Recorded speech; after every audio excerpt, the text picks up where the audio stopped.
ఏమైంది దానికి?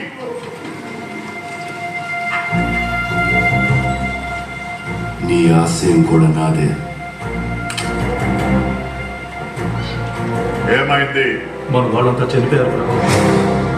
అంటే అతను అక్కడికి వస్తాడని ఊహించలేదు ప్రభు. ఎవరు? ఎవరు? బాహుబలి.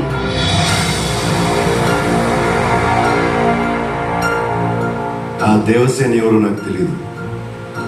నీకు కావాల్సింది ఆవిడ విడిపించడం అయితే నేను తీసుకొస్తాను. దయ్యం పట్టి మాట్లాడుతున్నావా?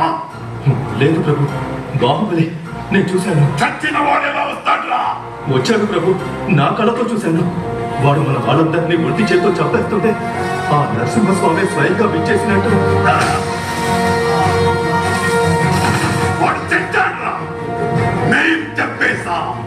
వాడి రక్తం కారి కారి భూమిలోకి ఇంకిపోయింది.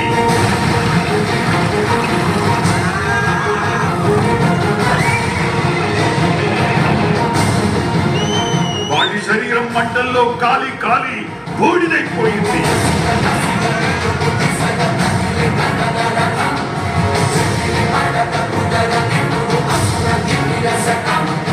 వాడి ప్రాణం ప్రాణహిత నది ప్రవాహంలో కొట్టుకుపోయింది.